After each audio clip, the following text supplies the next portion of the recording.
Alléluia. Ça fait depuis le mois de juin que quand je prêche sur un sujet en particulier. Puis croyez-le ou non, il y a un autre message de cette série-là, dans l'arène du combat. Vous rappelez-vous, j'ai prêché ça? Dans le ring du combat? Oui. Dans le coin gauche, dans le coin droit? Vous rappelez-vous de ça? Je vais faire un petit rappel de chacun des messages que j'ai prêchés. Comme ça nous met en contexte pour vous amener celui que je veux parler aujourd'hui. OK? Premièrement, je vais prier. Seigneur, tu es déjà ici. Tu es déjà en train de parler à nos cœurs, nous sonder, nous toucher, nous changer, nous restaurer. Je prie que ce message-là vienne raviver ta présence, la présence du Saint-Esprit avec nous dans les combats qu'on vit et que tu nous donnes aussi comme l'espoir de la réalité que nous sommes vainqueurs en toi, Jésus. Bénis ta parole. Je le prie dans le nom de Jésus. Amen. La première fois que j'ai prêché sur ce sujet-là, je vous ai parlé que le combat, c'est un combat contre un adversaire qui est plus rusé que nous. C'est un combat inégal parce que c'est avec l'adversaire, l'opposant qui est dans le coin gauche, c'est le diable, on va le dire comme ça, c'est ça que c'est. Puis le diable, il fait un jab par-ci, un coup par-là, par en arrière, par en avant, par en haut. Tous les coups sont permis avec le diable. OK? Tout pour nous déstabiliser, tout pour nous faire tomber, tout pour nous disqualifier. Avez-vous déjà eu un knock-out de la part du diable? Hein? Puis, en fait, c'est pas vraiment un combat. Non, pas tout de suite. Ramène-le à la reine, the ring. Le combat, c'est pas là. On n'a jamais été dans l'arène, c'est ça, le ring du combat, OK? On n'a jamais... Y a-t-il quelqu'un qui a déjà fait ça, avec vraiment pour vrai? Avez-vous déjà été dans... T'as combattu? Aïe, aïe, OK. OK, fait que là, il faut que je fasse attention à ce que je dis. Je connais pas ça, c'est pas mon domaine. Moi, je suis infirmière et pasteur. OK. Wow. OK, bien, comme enfant de Dieu, comme on a chanté, le combat, il n'est pas là. Il n'est pas dans un ring comme ça. Il est là, dans nos pensées. Dans nos pensées, c'est là qu'il y a les émotions, les raisonnements, les décisions. Puis si c'est tout croche, là, le reste va être tout croche. Ça fait-tu du sens, comme quelqu'un dirait? C'est pour ça que le Seigneur nous a envoyé un entraîneur, pas qu'on soit tout seul. Notre entraîneur, il connaît les ruses du diable. Il sait comment, il les voit, il les connaît, il est capable de nous aider à rester dans la victoire. Il va nous donner ce qu'on a besoin pour vivre dans la victoire. Puis je vous avais parlé de personnes dans la Bible qui avaient vécu des choses semblables dans leur pensée. Gédéon, Job, Josué, Paul, qui ont vécu des combats dans leur pensée, mais que le Saint-Esprit est avec eux puis les a aidés. Puis mon texte, là tu peux l'emmener le texte, je vais vous le lire dans la Bible ici, puis après ça, je vais le lire dans cette version-là. Là, comme vous voyez, il y a une section qui est en espagnol.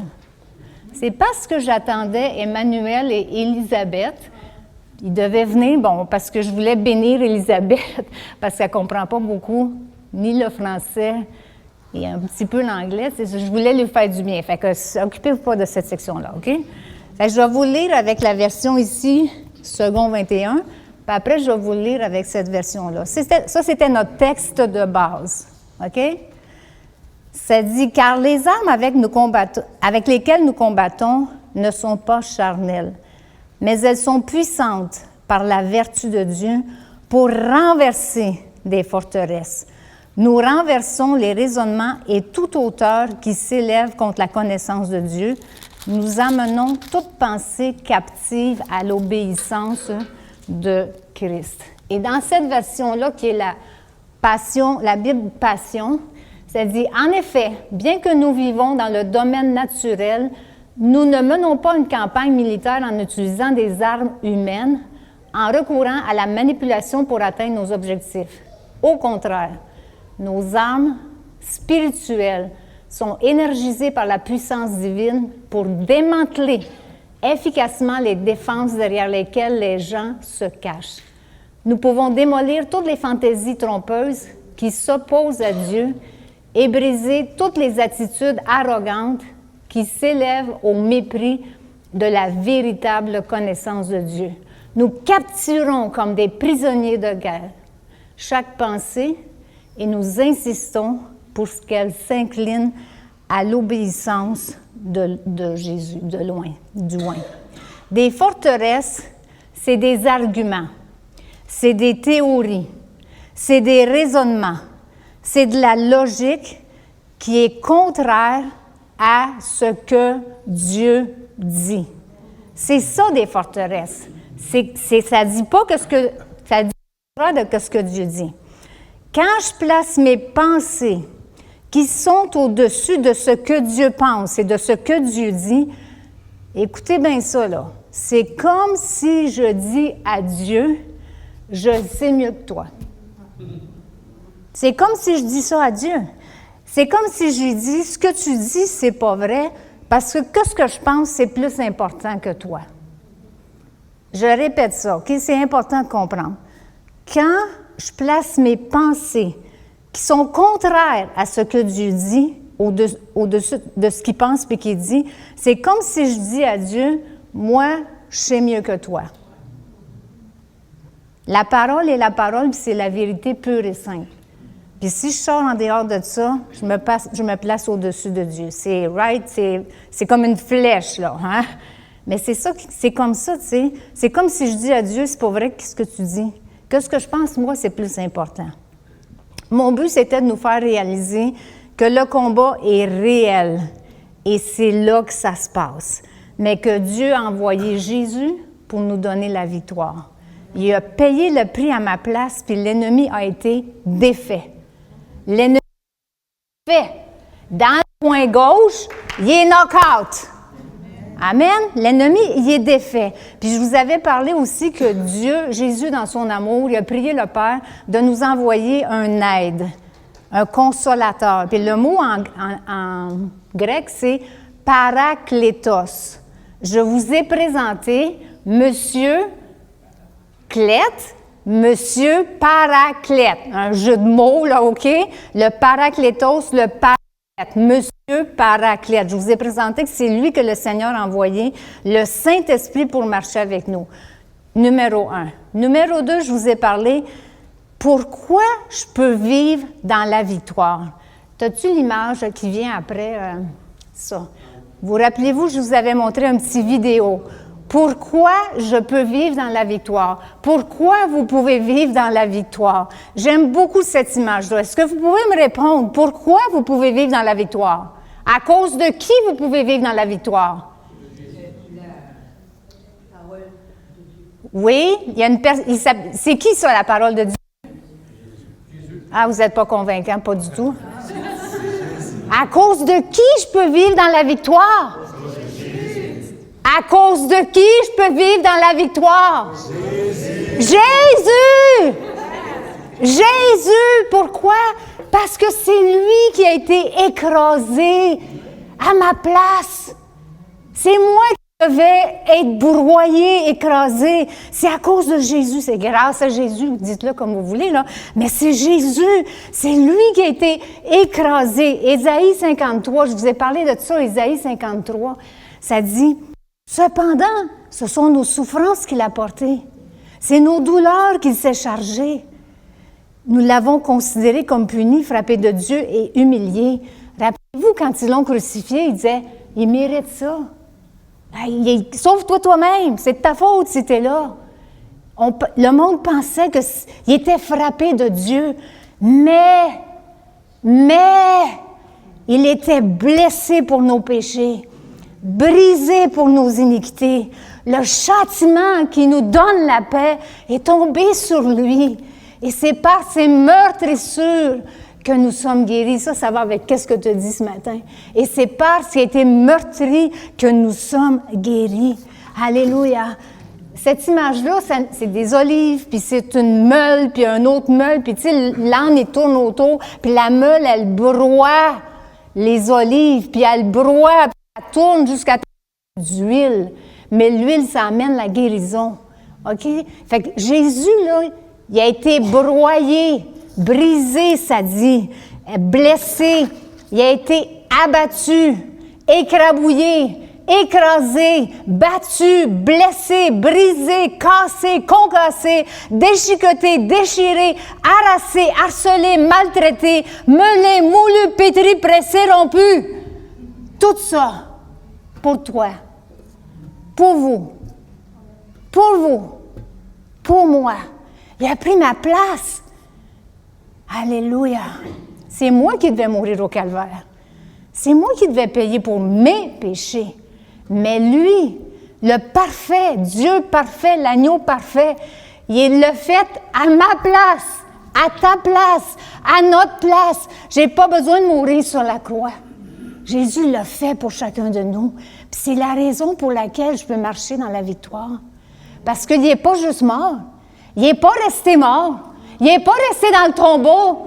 Il est ressuscité. Alléluia! Il est vivant! Il est vivant! Il est ici! Il est avec chacun de nous! Il est vivant, mon Jésus! Puis je peux rester dans la victoire parce qu'il a gagné tout ça. Il a guéri toutes les maladies. Il a pris soin de toutes les détresses, tous les désespoirs, toutes les inquiétudes, tous les questionnements. Jésus! Alléluia! Merci Seigneur! Merci Seigneur!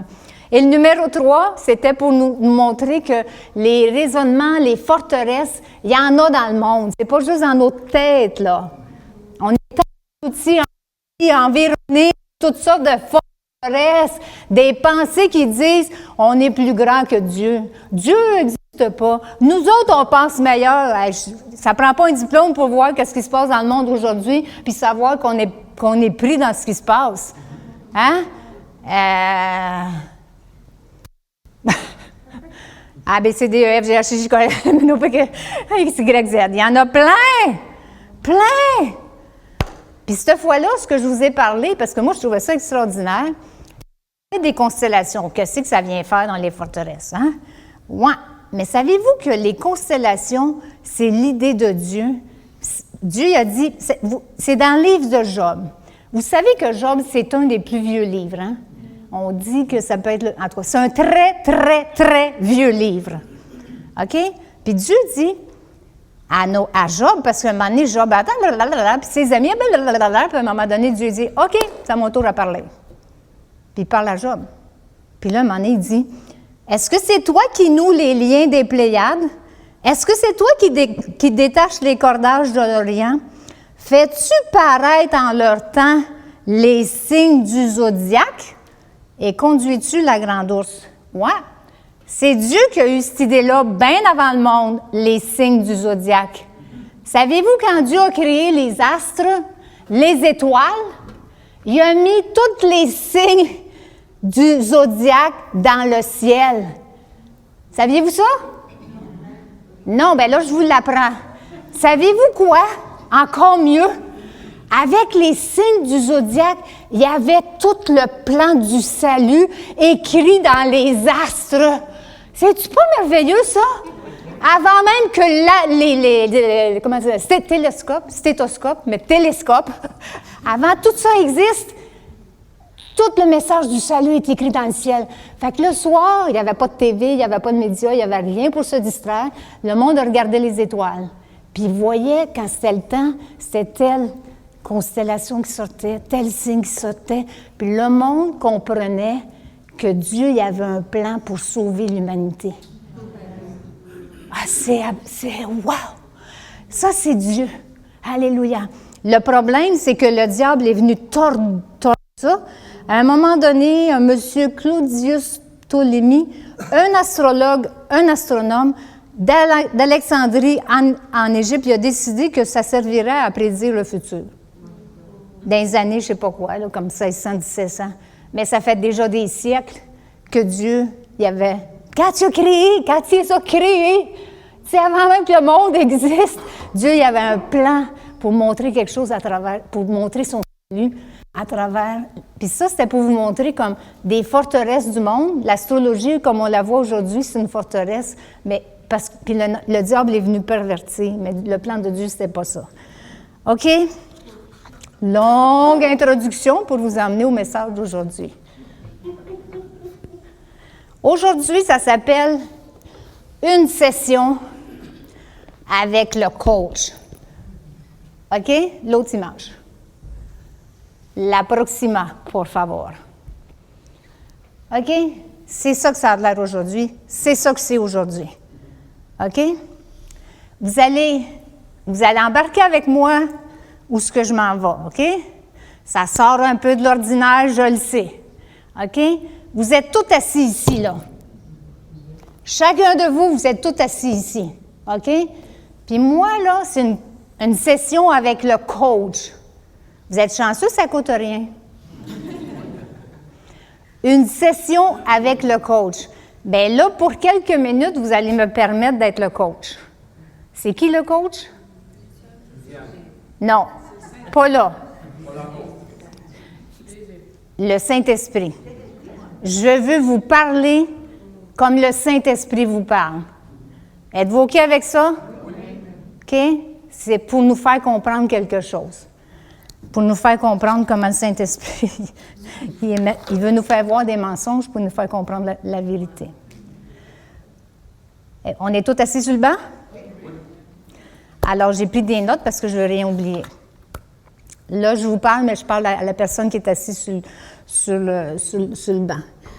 Alors, tu sais que tu es ici parce que tu as dit oui à Jésus, hein? Tu sais, un jour, tu as dit que tu as compris que tu étais un pécheur, puis tu reconnaissais que tu avais besoin d'être pardonné, puis tu as dit oui, Jésus vient dans ma vie. Tu sais que c'est pour ça que tu es ici, hein? Bien, depuis ce moment-là, Jésus m'a demandé de venir t'aider. Jésus m'a demandé d'être avec toi toujours, parce qu'il t'aime, puis il veut te protéger, puis il veut te garantir la victoire en tout temps. Moi, mon rôle à moi, ce que je fais, le Paraclète, le Saint-Esprit, c'est de t'enseigner, de t'apprendre les règles du royaume. C'est de te rappeler tout ce que Jésus a dit. C'est de te rappeler, c'est ça mon rôle à moi. Il m'a envoyé pour t'enseigner.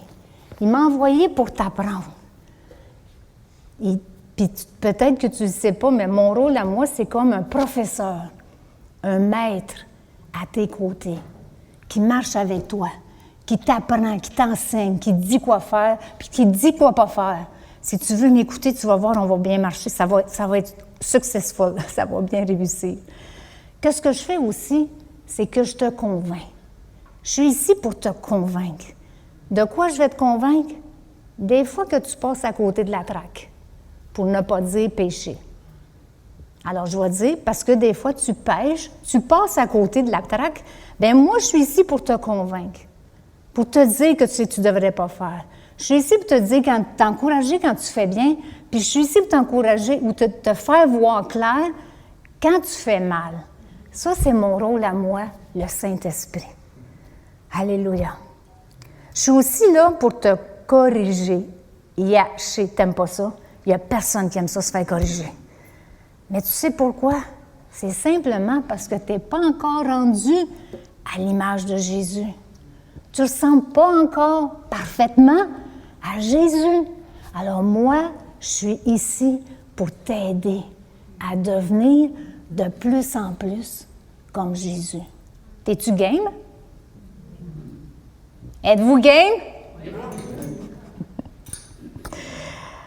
Alléluia, Jésus. Moi, le Saint-Esprit, là, je le connais, Jésus, parfaitement. On pense pareil. On pense pareil. Parce qu'on est Dieu, parce qu'il est Dieu, parenthèse, parce qu'il est Dieu. Il pense pareil. Je vais t'enligner exactement, parfaitement dans la direction de Dieu. Si tu m'écoutes, tu ne vas pas passer à côté de la traque. Si tu m'écoutes, tu vas aller dans la bonne direction. Parce que moi, je le connais, le Seigneur Jésus. Amen. Tu peux me faire confiance. si tu suis mes conseils, tu vas pas manquer la cible. Tu vas marcher dans la droiture et dans la vérité. Puis je vais te dire un secret. Des fois, j'envoie du monde à côté de toi pour t'aider à suivre la bonne direction. Des fois, il y a du monde qui va venir et vont te donner des bons conseils. Ouvre tes oreilles. Écoute-les. Il veut t'emmener dans la bonne direction. Des fois, je te parle direct, mais des fois, je passe par des aides. Hein? Pense pas que c'est pas correct, tu sais. Puis quand tu regardes les aides, rejette-les pas, là. C'est les enfants de Dieu, c'est le corps de Christ. Je les utilise pour te parler, pour te faire du bien. Alléluia, Seigneur.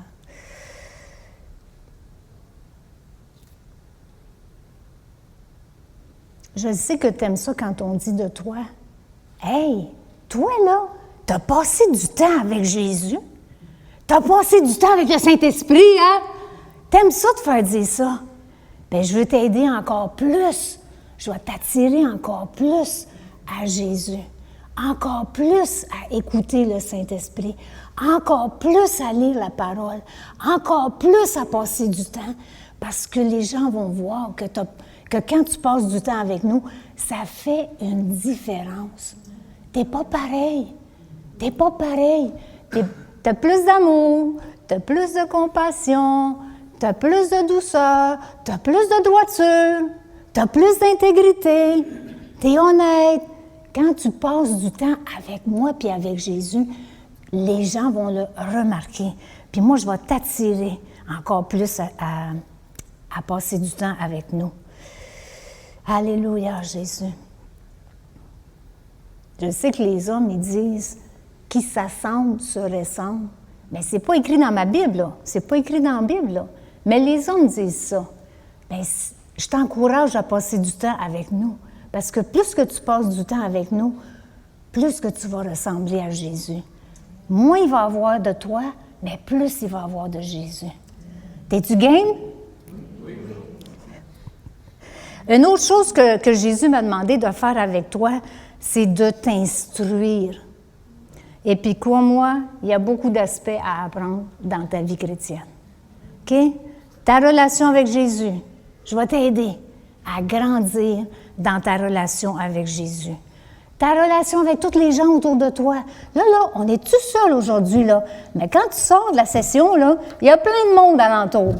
Du monde à ta maison, du monde à l'école, du monde au travail, du monde à la banque, du monde partout. Bien, je vais t'aider dans tes relations avec les gens, dans ta communauté, dans ta famille, même à l'église, avec tes frères et sœurs. C'est pas tes ennemis, là. C'est tes amis, c'est les enfants de Dieu. Alléluia. Je vais te montrer comment grandir dans tes relations, t'apprendre. Je vais t'apprendre à grandir dans la foi. Je vais t'apprendre à partager ta foi. Je vais t'apprendre à vivre ta foi. Je suis là pour ça. C'est pour ça que Dieu m'a envoyé. C'est un des rôles que j'ai, t'enseigner. Je vais t'apprendre à grandir, à combattre. Je vais te montrer les coups à donner, les coups à pas donner, quand c'est le temps de se lever, quand c'est le temps de se pencher. Je vais tout te montrer ça. Pour pas que tu perdes du temps à te battre pour rien. Pour pas que tu donnes des coups dans l'air comme ça puis que tu perds de l'énergie. Tu sais, pour que quand tu frappes, c'est la bonne place à frapper, c'est le bon moment. Je suis là pour t'apprendre à être sage, à répondre quand c'est le temps de répondre, puis à se taire quand c'est le temps de se taire. Je suis là pour ça. Moi, je la connais, la parole. Puis mon travail à moi, puis mon expertise à moi, c'est de l'amener à ton cœur. C'est la parole. Mon rôle à moi, le Saint-Esprit, c'est d'emmener la parole à ton cœur. C'est de te rappeler que ce que Jésus a dit. Donc, la parole, c'est Jésus. C'est de te rappeler la parole. C'est de te rappeler que ce que Jésus a dit dans ton cœur, dans tes pensées. De t'aider à la méditer, la digérer. Je suis là pour te montrer comment l'appliquer dans toutes les situations de ta vie. Moi, le Saint-Esprit, je ne suis pas comme ton adversaire qui te harcèle, qui te talonne dans tes pensées négatives et répétitives. Tu sais qu'est-ce qu'on dit, là? Le petit hamster qui roule tout le temps dans ta tête, là? Tu connais tout ça, le petit hamster qui arrête pas, puis qui arrête pas, puis qui arrête pas? C'est pas moi, ça. C'est pas le Saint-Esprit, ça. Je te rappelle que ton ennemi, c'est un menteur. Ton ennemi, c'est un menteur. Il connaît pas la vérité. Tout ce qu'il dit, c'est des mensonges ou des menteries, appelle ça comme tu veux. C'est pas la vérité. On l'appelle, je sais pas si tu le sais, là, mais on l'appelle le père du mensonge. Écoute bien ça, tous les mensonges qu'il va te dire. Il n'y a personne qui t'a voulu. Tu fais jamais rien de bien. T'aimes pas le monde. Personne t'aime, puis tu penses que le monde te haït. Tout ce que tu fais, ça tourne au mal. Tu te sens toujours comme si tu as honte. Tu mérites une vie pourrie. C'est-tu des mensonges, ça? Dis que c'est des mensonges. Tu mérites pas d'être libre. T'es pas assez bon pour trouver un bon mari ou une bonne femme. T'es pas capable de te faire des amis. Il y a personne qui t'aime. Tu peux pas être un bon parent. T'as pas de but dans la vie. Puis un autre mensonge, écoute bien celui-là, là. Dieu, il attend le bon moment pour te taper sa tête. Puis Dieu, il fait rien pour toi. Puis Dieu, il n'entend pas des prières. Ça, c'est tous des mensonges que le père du mensonge te dit. Tu dois être rejeté. Les autres ont la faveur de Dieu, mais toi, tu ne l'as pas. Tu as toujours peur, t'as toujours peur. Tu ne peux pas contrôler ta colère, tu ne peux pas contrôler tes émotions, tu penses que tu n'es pas important, tu penses que tu n'as pas de valeur, tu n'es pas capable d'arrêter, tu es toujours en train de mentir et tu n'es pas capable d'arrêter. C'est-tu des mensonges? Ça roule-tu dans ta tête, ça? Je t'en ai-tu nommé quelques-uns que tu peux dire check, check, check? Allô? Je te rappelle qu'il n'y a rien de vrai là-dedans. C'est tous des mensonges. Répète après moi. Ce sont tous des mensonges. Il a fait la même chose avec nos premiers parents. Tu savais-tu ça? Adam et Ève, c'est tes premiers parents. Il a fait la même chose avec eux. Dieu a dit la vérité. Penses-tu que Dieu a menti? Non. Dieu a dit la vérité. Si tu manges ça, c'est ça. Là, ton adversaire, ça fait longtemps qu'il existe là. Ton adversaire, il est venu, puis là, il a Dieu a-tu vraiment dit ça? Il a utilisé le doute et le mensonge. Donc, si tu connais la vérité, tu vas pouvoir discerner oui, c'est ça. Si tu connais la vérité, tu vas pouvoir avoir la victoire, puis tu vas pouvoir discerner quand le père du mensonge te parle, puis te faire croire toutes sortes d'affaires qui n'est pas la vérité. Quand il amène des forteresses, là, il t'emprisonne dans une forteresse. Tu vas être capable de discerner ce qui est vrai de ce qui est faux. Tu vas pouvoir discerner s'il met le doute dans ton esprit. Mais quand tu connais la parole, tu sais, ça c'est la parole. Je sais que c'est ça que Dieu a dit. Mais tu as ta part à faire. Ça fait partie de ton entraînement. Rappelle-toi, là, séance avec le coach. Ça fait partie de ton entraînement. Toi, tu dois faire découvrir ce que Jésus a dit. Découvrir qu'est-ce que Jésus a dit. Moi, mon rôle, je vais t'aider à te rappeler tout ce qu'il a dit. On travaille ensemble, on est une équipe. Je ne peux pas faire pour toi qu'est-ce que toi tu dois faire. Tu m'entends-tu là? Je ne peux pas faire pour toi qu'est-ce que toi tu dois faire. Tu ne peux pas faire à ma place qu'est-ce que moi je dois faire. C'est un travail d'équipe. Alléluia. Je sais, tu vas me demander, c'est où la vérité? Merci de me demander.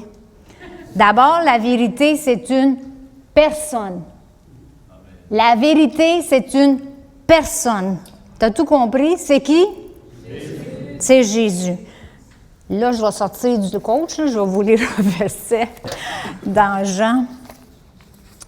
Jésus, c'est la vérité. Au commencement était la parole. Au commencement était la parole. Et la parole était avec Dieu. Et la parole était Dieu. Elle était au commencement avec Dieu. Toutes choses ont été faites par elle, et rien de ce qui a été fait n'a été fait sans elle. En elle était la vie, et la vie était la lumière des hommes. La lumière, lui, dans les ténèbres ne l'ont pas reçue. Verset 12. mais à tous ceux qui l'ont reçu. À tous ceux qui l'ont reçu. À tous ceux qui croient en son nom. Alléluia. Elle a donné le pouvoir de devenir enfant de Dieu. À tous ceux qui croient en son nom, elle a donné le pouvoir de devenir enfant de Dieu. La vérité, c'est une personne. Et c'est Jésus. Alléluia, Seigneur. Puis qu'est-ce qu'il dit? C'est ça qui est ça. C'est ça qui est ça, Monsieur Jean. C'est la vérité. Qu'est-ce que Dieu dit, c'est ça. Alors, quand tu vas connaître la parole, c'est comme quand tu vas sur la route et il y a des lignes blanches. Si tu dépasses, ça fait... Tu reviens dans le milieu, là, tu sais, c'est comme ça. C'est comme des garde-fous. C'est des barrières de protection. Ça va te garder en ligne sur la bonne voie. Amen. Ça va te garder en ligne. Maintenant, on va revenir quelques instants sur des mensonges pour que tu vois c'est quoi la vérité. OK? Alors, quand ton adversaire te dit que tu n'as pas de valeur, que tu n'es rien, la vérité te dit, Jésus te dit, la parole te dit, tu as été adopté par Dieu. Bien, si tu es adopté, tu es le fils ou la fille de quelqu'un, non? Quand tu es adopté par quelqu'un, tu deviens le fils et la fille. Donc, tu es le fils ou la fille de Dieu. Écoute-moi bien, tu es le fils et la fille de Dieu. Hey, c'est pas petit, là. C'est pas petit. Je suis la fille de Dieu. Vous êtes les enfants de Dieu. Alléluia, wow. Et puis, ça dit, écoute, c'est pas fini. Tu es devenu héritier de Dieu et co-héritier avec Jésus. Tu sais quoi? Dieu ne donne pas son héritage à n'importe qui. Dieu donne son héritage à ses enfants. Puis t'es son enfant. T'es son enfant. Fait que quand on te dit toutes sortes de mensonges, là, rappelle-lui ça. Je suis un enfant de Dieu. Je suis l'enfant de Dieu. Mon papa, c'est Dieu. Puis tu sais, Dieu, le Créateur, celui qui est tout-puissant, celui qui peut tout faire, celui qui dit une parole et la chose arrive. Il ment pas, mon papa. T'as-tu compris? Tu y parles au diable, tu dis, ça va faire. C'est ça la vérité, je suis un enfant de Dieu. Tu vois-tu comment c'est important de discerner, d'écouter qu'est-ce que tu entends? Alléluia. Puis c'est sûrement pas à cause de qu'est-ce que tu as fait. Je peux te dire ça, là. Désolé de blesser tes sentiments. C'est pas à cause de toi. C'est pas à cause de qu'est-ce que tu as fait. C'est un cadeau. Tu mérites pas le cadeau. Tu mérites pas le cadeau d'être un enfant de Dieu. C'est Jésus qui l'a fait à ta place. Jésus, il est mort à ta place. Tu savais-tu? Jésus, il est mort à ta place. C'est toi qui devais mourir sur cette croix-là. Mais Jésus, il a pris ta place. Il a payé le prix à ta place. Il prend ta vieille vie, puis il donne sa nouvelle vie. Il cache ta vieille vie dans l'océan de son amour, puis il donne la nouvelle vie. Puis tu es un enfant de Dieu, tu es héritier, puis tu es co-héritier avec Dieu. Hey, tu devrais dire merci Jésus! Alléluia!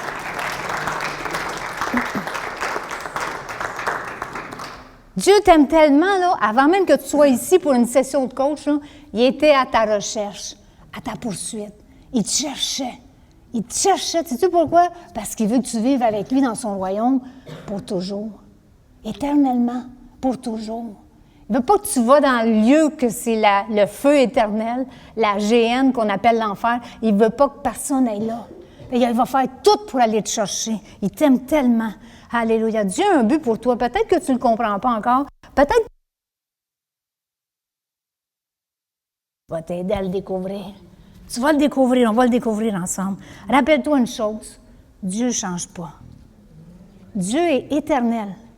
Puis parce qu'il est éternel, il ne change pas. Il n'y a pas d'ombre de variation dans sa façon d'être. Il est égal tout le temps. Dieu ne change pas. Alléluia. Si le diable te dit, Dieu attend le bon moment pour te faire tomber une roche sur la tête, Dieu te hait, Dieu ne fait rien pour toi, Dieu est dégoûté de toi, dis-toi, rappelle-toi, c'est un menteur. Le diable, il ne peut pas dire la vérité, c'est un menteur. Puis sais-tu, Dieu t'aime tellement, ça dit, Dieu a tellement aimé le monde, tellement aimé le monde, qu'il a donné son Fils unique. Il a donné son Fils précieux, le seul Fils qu'il avait. Il l'a donné pour payer le prix, de mettre le châtiment, la malédiction, le péché sur lui. Il était parfait, il est saint, il est pur et sans tache. Mais Dieu, il aimait tellement le monde. C'est toi, ça, le monde. C'est toi, le monde. Dieu t'aime tellement. Il était prêt à envoyer son Fils mourir sur la croix pour prendre ta place, pour avoir toute la souillure du monde, de toute l'humanité, pour que tout le monde on puisse rentrer dans son royaume. Dieu a tellement aimé le monde qu'il a donné son Fils unique afin que quiconque croit en lui ne périsse pas, mais qu'il ait la vie éternelle. C'est comme ça que Dieu t'aime. Puis dis-le aux autres, là. Garde pas ça juste pour toi. C'est pas un secret, faut que tu le gardes. Faut que tu le dises aux autres. Rappelle-toi, par exemple, comment le diable il va essayer de te détruire. Le diable, c'est un voleur. Il va essayer de t'écorcher, t'égorger, t'assassiner. Écoutez bien ça. Te cadavérer, te couper, te dénigrer, te dépouiller, t'exploiter, te juguler, te noyer, te pendre, te poignarder, t'immoler. Regarde les coups, les coups. OK? Te ruiner, te sacrifier, te saigner, t'emprisonner, t'engloutir. Je vais t'en dire d'autres en plus de ça. T'étrangler, t'asphyxier, te dépouiller, te presser, te ruiner, t'exploiter, te supprimer. Y a-tu quelque chose de bon en lui, ton ennemi? C'est clair et net que c'est non, hein?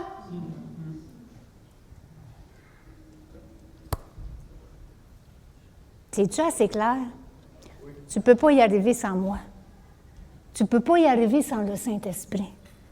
Tu ne peux pas y arriver sans le Saint-Esprit. Prends un grand respire.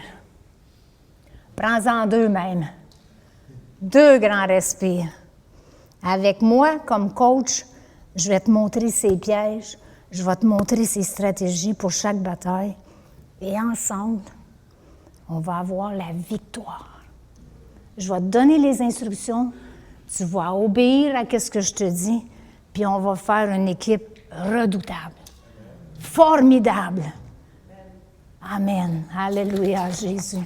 Puis je vais garder tes pensées. Au lieu que ça roule là, comme une petite hamster là-dedans, là, je vais garder tes pensées sur ce qui est vrai, honorable, pur, juste, aimable, ce qui mérite l'approbation, ce qui est digne de louange et vertueux.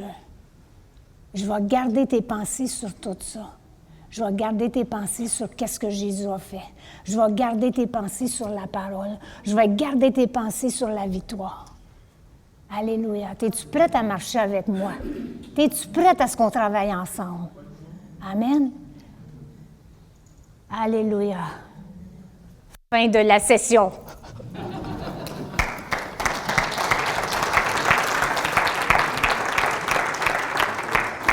J'aimerais ça faire un appel ce matin. C'est sûr que c'est différent, puis ça fait comme... J'espère que ça parle à votre cœur. OK? Parce qu'on est toutes là. On est toutes là. On est toutes la cible. Le diable veut juste... Tout ce que je vous ai dit, là, il veut faire ça. Mais avec Jésus, je suis plus que vainqueur. Par celui qui m'a aimé. Je voudrais dire de quoi? J'avais d'autres choses que je voulais ajouter, mais ce matin... Quel bonheur. J'aime ça quand le Seigneur me parle comme ça. La prochaine fois que je vais parler, ça va être le numéro 5. Il m'a donné quelque chose pour le numéro 5, puis je trouve ça extraordinaire. Extraordinaire. J'aimerais ça faire un appel ce matin. Si c'est votre cas, que ça tourne ici avec plein de mensonges, venez en avant. On va ouvrir l'hôtel. Venez en avant. J'aimerais ça que Jean, tu viennes prier, puis Nicole, si tu veux venir prier. Puis on va aller dans la vérité avec le Seigneur. Rayonne, si tu veux venir prier. On va aller dans la vérité. On va vous dire la vérité. OK? Avant que je fasse le point final, je ne suis pas le Saint-Esprit. Je suis Diane, comme vous, assis sur le petit banc. Mais c'était comme ça que le Seigneur voulait que je partage ce matin. OK? Alors, Seigneur, quoi te dire? Que tu es bon, que tu es grand, que tu es puissant, que tu nous aimes, que tu veux qu'on marche dans la victoire. Tu as tout pourvu, de la croix, du ciel à la croix, de la croix au tombeau, puis du tombeau jusqu'au Père. Tu as tout pourvu. Et quand tu étais au Père, tu nous as envoyé le précieux Saint-Esprit. Le précieux Saint-Esprit. Saint-Esprit, on a besoin de toi. On ne peut pas le faire sans toi. Jésus ne pouvait pas le faire sans toi. Tu nous as montré, Seigneur, on ne peut pas le faire sans toi. Viens nous révéler ce matin les mensonges qu'on croit pour qu'on puisse les remplacer par ta vérité. Et je prie aussi, comme dans les jours qui viennent, dans les semaines qui viennent, dans les mois qui viennent, qu'il y ait un désir de connaître la vérité, de connaître Jésus qui dit la vérité, de connaître la parole, qu'on la médite, qu'on la médite, qu'on la médite, qu'on la médite, qu'on la médite, qu'elle nous imprègne, qu'elle est tellement imprégnée en nous que qu'est-ce qui sort de notre bouche, c'est ta parole. Pas les mensonges de l'ennemi, mais ta parole. On a tous besoin. Tout le monde a besoin, Saint-Esprit, de ta présence, de ton travail, de ton œuvre, de ce que tu es capable de faire, de ce que tu veux faire. Toi qui es Dieu, qui connais la pensée de Dieu, le cœur de Dieu, qui garde nos cœurs et nos pensées en Jésus sur la parole. Viens, Seigneur, dans ce moment. Viens, Esprit Saint. Viens faire du bien. Viens bénir. Je le demande au nom de Jésus. Amen. Si vous voulez venir en avant pour la prière, les autres, priez dans vos bancs. Priez pour ceux qui avancent. Et soyez bénis. Il va y avoir sûrement la collation. Soyez bénis dans cette journée, dans cette semaine, dans cette fin de semaine de l'Action de grâce.